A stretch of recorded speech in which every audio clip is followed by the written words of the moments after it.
many publicly traded companies have recently announced their Q1 2021 earnings.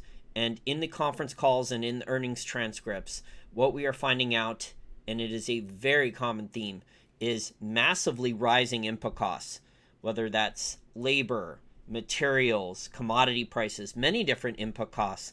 And it's not just with manufacturers of a commodity product like a Coca-Cola, where their aluminum to make their cans, or their sugar costs, or high fructose corn syrup with the corn prices going crazy, or other materials input costs are rising. It is many companies in many industries.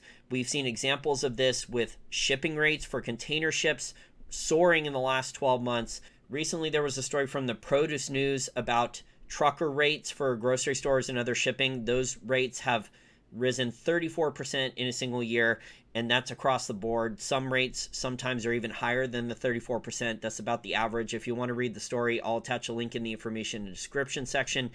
And Zero Hedge just put out a story summarizing a number of different conference calls from companies in many different industries. I think it was about 8 to 10 different industries of rising input costs and labor costs. So it's not just commodities.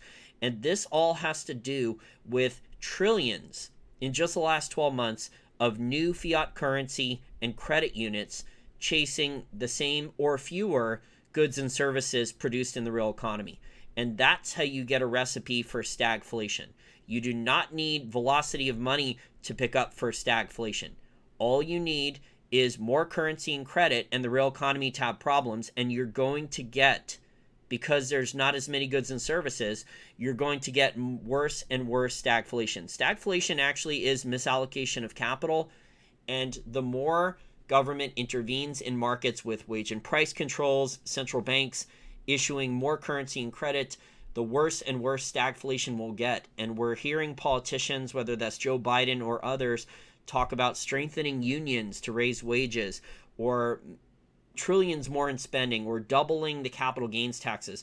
All this spending and taxes, it's just going to create even more distortions, more stagflation, more asset price inflation. Keeping asset prices up is one of the main goals of all the policies here, and in lying about the inflation rate. And that's one of the main parts of stagflate, tax lag. You have people from the Fed like Jerome Powell saying inflation's not a big deal. You have the consumer price index here in the US saying there really is no inflation. Meanwhile, the reality is what these companies are saying on the conference calls, how their costs have risen in only the last quarter to 6%. I've seen on the low end costs rising on a lot of materials, and I've seen double-digit cost increases on a lot of items. All these things are going to be passed on to the consumer in one form or another, whether that's higher prices or shrinkflation or a combination of the two.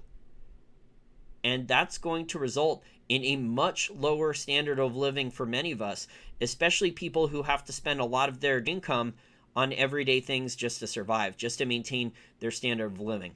Now, how do you beat this? How do you beat stagflate, tax lie? The toughest part to do that is to grow your income. It's much easier said than done. Talked about it in a number of Patreon articles in the past. In the last 10 days or so, I put out, I think, 3 new Patreon articles on the oil market. There's an extensive update. I've spent over 90 minutes on gathering articles and writing that up. There's a global macro article on why the gold stocks have bottomed. And then also recently, there was a new update for patrons on a merger and acquisition in the gold space. So if you want to take a look at that, it's only $5 a month to take a look behind the paywall over on my Patreon. All the links, unfortunately, they're censored by YouTube, so it's tough to get the actual link. There's a main link on my main YouTube channel page, but a lot of the other links on each video are blocked by YouTube, no matter what I do to the URL.